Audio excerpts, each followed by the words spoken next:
thinking about taking a trip to Thailand, huh? That's awesome! Thailand is a paradise, trust me. Today, I've got a killer one-week itinerary to help you get the most out of your trip.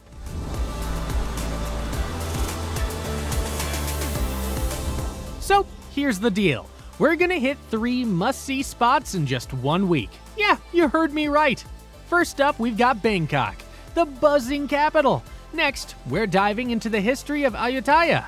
And finally, we're heading up north to Chiang Mai.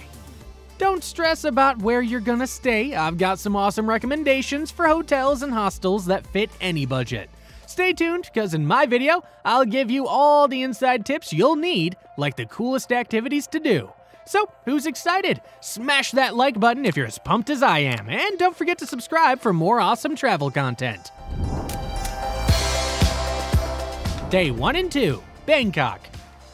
Today, we're diving into the heart of Bangkok, Thailand, and I'm taking you to some of the coolest spots you have to see if you're around. Trust me, you're gonna want to stick around for this one. First up, let's hit the Grand Palace. This palace is like the crown jewel of Bangkok. If you're lucky enough to be staying close, you can totally walk there. If not, just grab a taxi because there's no subway close by. So, what's the deal with the Grand Palace? Well, this place was like the ultimate crib for Thailand's kings. There are so many buildings and spots to check out. The one you've gotta see is the Royal Chapel, where they keep this super important Emerald Buddha statue. The locals love it, and you will too. Oh, and don't forget to check out the Chakri Mahat Prasat Palace while you're there. This place is huge and used to be home to King Rama V. You can visit the Grand Palace any day, and it's 500 baht to get in. But wait, there's more. Once you've soaked up all that royal awesomeness, head over to Wat Pho. It's just a short walk, like 5 to 10 minutes tops. Entrance is 200 baht, and guys, this place has the biggest reclining Buddha in Bangkok. We're talking 45 meters long and 15 meters high. It's epic! Last but definitely not least, let's hop on a river shuttle for just 4 baht and zip over to Wat Arun. It's super close, and the shuttle drops you off right at the entrance, which is 50 baht, by the way. Once you're in, you'll see this massive tower called Prang. It's 82 meters high, and there are 4 smaller ones around it. The best part? They're all decked out in mosaics. Alright, so you've got a couple of options to dive into Thai culture for the rest of this first day in Bangkok. Choice number 1, the Siam Museum. This place is super chill. They've got games, videos, all about Thai history. Best part? It's like a 10-minute walk from where the boats drop you off. And guess what? Entry's only 300 baht. Not bad, right? Option number 2, the National Museum of Bangkok. This one's a bit more old school, but it's awesome in its own right. It's the biggest museum in Southeast Asia, people. A little farther, about 2 kilometers from the landing stage, but entry is just 200 baht, so take your pick. Once you're done getting your history fix, you've gotta hit up Khao San Road. Seriously guys, it's the street to be on Bangkok. Souvenirs, jewelry, bars, and all the street food you could dream of. It's just a hop, skip, and a jump away from the National Museum. But wait, we're not done yet. To cap off your epic day, you've got to check out Bangkok's temples. But make it magical. How? Get on a river cruise in the evening and see those temples light up the night. You won't regret it. That's it for today, guys. Crash in Bangkok for the night because we've got more adventures coming up. For the second day of your 1-week stay in Thailand, we continue our visit to Bangkok. First stop, let's hit up the Temple of the Golden Mountain, also known as Wat Saket. It's gonna be a mini hike, but don't sweat it. Once you get to the top, you'll see the whole city of Bangkok from a 360-degree angle. Super cool, right? Just so you know, entrance is 50 baht, so keep some cash handy. Now guess what? We're super close to Chinatown. This place is vibing with all kinds of energy, colors, and people. Make sure to drop by Wat Trimet. It's a temple famous for this crazy heavy gold Buddha statue. We're talking 5.5 tons, you guys. Again, it's just 40 bahts to get in. Feeling a bit overwhelmed by the city hustle? Let's chill out in Lumpini Park, the biggest green space in Bangkok. Take the subway from Hua Lamphong Station and you'll get there in no time. This park has it all: trails, playgrounds, and even a lake where you can pedal around.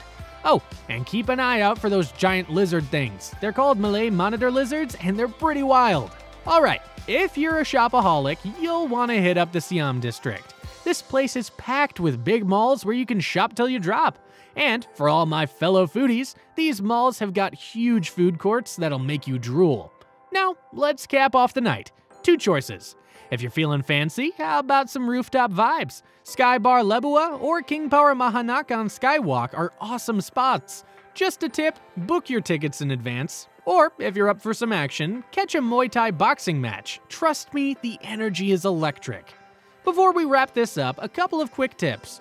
When you're visiting temples, make sure your shoulders and legs are covered. No worries if you forgot, you can always rent or buy some stylish elephant pants for just 100 baht. That's all for today, folks. You've got another night in Bangkok, so get some rest, because tomorrow is gonna be another jam-packed day. Accommodation in Bangkok. If you want to stay close to the Grand Palace and Wat Pho, you're in for a treat. These places are not just epic to visit, but have some super cool hotels around too. Trust me, staying near these landmarks is gonna make your trip so much easier. In a day. This place is just a hop, skip, and a jump away from the Grand Palace. Literally only 600 meters. The vibe here is industrial chic, so it's perfect if you're all about that trendy Instagram aesthetic. Starting at just $100, you can get a cool room and breakfast included. But the real kicker? You're waking up to this incredible view of the river and Wat Arun. Yup, you heard it right. Plus, the breakfast is top-notch, so you're starting your day on the right foot. Now, if you're planning something a bit more romantic, you have to check out Chakrabongse Villas. This spot is right on the riverbank and is only a 15-minute walk from Wat Pho. The rooms and suites are a mix of oriental flair, but with a modern twist. Prices start from $170, but hey, breakfast is included too. The views here are no joke. You'll be staring at Wat Arun like it's a work of art. And let's not forget they have a swimming pool. You know, for those days when you just want to chill and not wander around. Day 3. Ayutthaya. Today we're heading on an epic journey from Bangkok to Ayutthaya. Just a quick 75-kilometer ride away. Trust me, you don't want to miss this one. Once you get to Ayutthaya, you're gonna find yourself in the middle of this super cool historical park.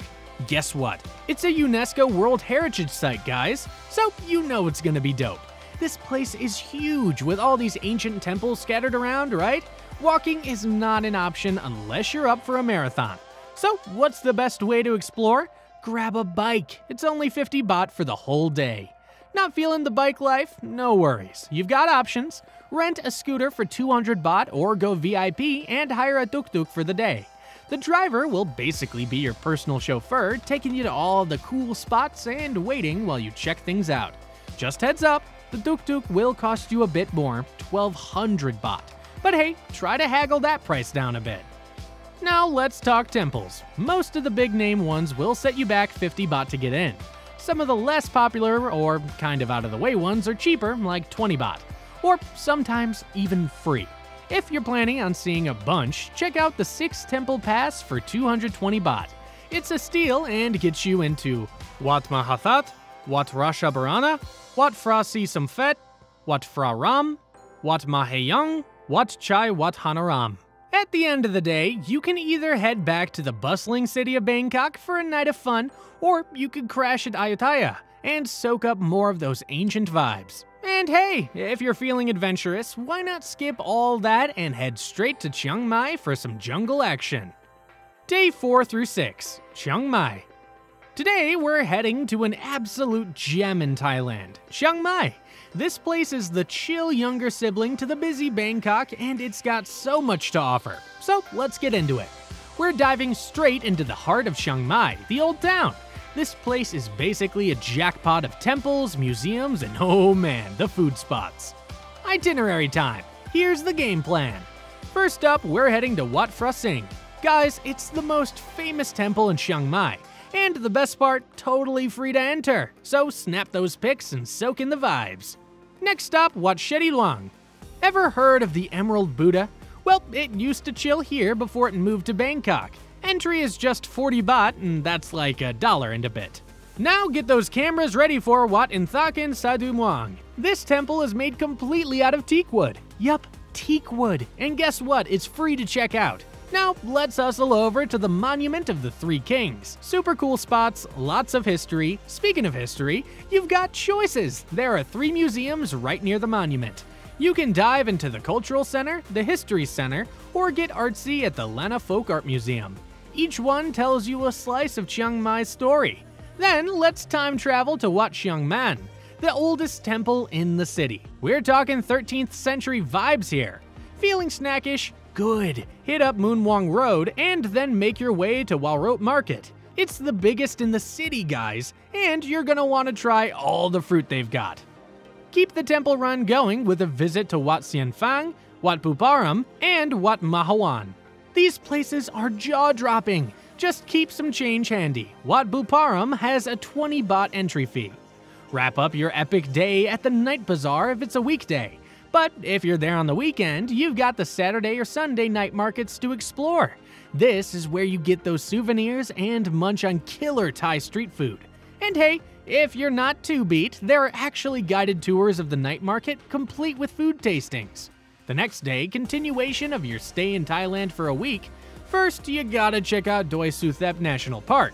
This place is a legit playground for nature lovers and adventurers like us. Doi Suthep National Park.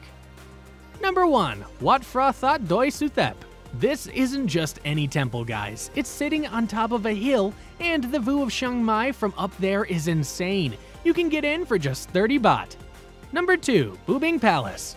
Only 50 baht to enter, and man, the gardens here are lit. Super colorful and flowery. It's like walking in a real-life fairy tale garden. Number 3. Humang Doi Pui Village. For just 10 baht, you can stroll around a beautiful garden, and there's even a waterfall. Talk about Instagram worthy. Number 4. Manthathan Waterfall and Huai Keu Waterfall. One is big, the other is small, but both are super cool. Manthathan costs 100 baht to check out, and Huai Keu is free. How to get there? You can rent a car or a scooter, which is the way to go if you're like me and love that freedom to explore. But hey, if you're on a budget, you can hop on a Songteo, which is basically a shared taxi. Just remember, they only leave when they're full. Evening plans? In the evening, if you haven't already caught a Muay Thai boxing match in Bangkok, this is your chance. There are like 3 different spots in Chiang Mai where you can catch these fights. Depending on the day, it's gonna cost you around 400 to 600 baht, but it's totally worth it. Just ask your hotel peeps and they'll hook you up with the deets. Day 6. Today we're wrapping up an epic 1-week road trip in Thailand, and oh boy, do I have some awesome stuff for you. We're in Chiang Mai and you've got 3 killer options to choose from for your final day. Are you ready? Let's dive in. Option 1. Thai cooking class. Kickstart your day by learning to cook Thai food. Hit the market with a chef, cook up some deliciousness, and eat it for lunch. Plus, you get a recipe book to take home. Spend the afternoon exploring, maybe check out a silver temple, or get a massage. Option 2. Elephant Sanctuary. If you love animals, spend the day at an elephant sanctuary. You'll help feed and bathe the elephants, and it's all ethical. No riding these gentle giants. Option 3. Adrenaline junkies, listen up. Feeling adventurous? Try mountain biking, rafting, or even kayaking. If you want something chill but fun, there's a Grand Canyon water park here too. The next day is the end of your 1-week vacation in Thailand. It will be time to take your return flight. Chiang Mai has an international airport, so you can either fly home directly or catch a connection in Bangkok. Accommodation in Chiang Mai. First up, we got 99 The Heritage Hotel. This place is right in the middle of the Sunday night market, so you're close to all the action. The rooms? Super cozy and stylish. Prices start around $135, and guess what? That includes breakfast. Oh, and they've got a pool to cool off in after exploring the city. The staff is super nice, and they even offer free minibar goodies, as well as fruits and cakes all day long. If you're looking for a top-notch experience in Chiang Mai, this is the spot. Now, if you want to go all out and splurge a bit, listen up. Shala No. 6 is a 5-star hotel that's just 200 meters away from the Wat Chetty Luang. That's one of the coolest temples in the city, guys. The rooms are big, comfy, and start around $190, breakfast included. They have this awesome pool surrounded by a garden, and their staff is super lovely. Oh, And you'll get a daily snack too. If you're all about that luxury life, Shala number 6 is the place for you. Remember, these places get booked up fast, so hit that reservation button ASAP. Alright guys, that wraps up our epic journey, 7 days in Thailand. I hope you've had as much fun watching this as I did exploring all these amazing spots. From the buzzing streets of Bangkok to the stunning mountains of Chiang Mai, Thailand's got something for every type of traveler. If you found this guide helpful, do me a favor, hit that like button, and if you haven't already, make sure to subscribe and ring that bell so you won't miss any of our future adventures. Got questions or your own Thailand travel tips? Drop them in the comments below. I'd love to hear what you guys think and what you want to see next. Thanks for hanging out with me on this Thai adventure. And until next time, keep exploring and stay adventurous. Peace out.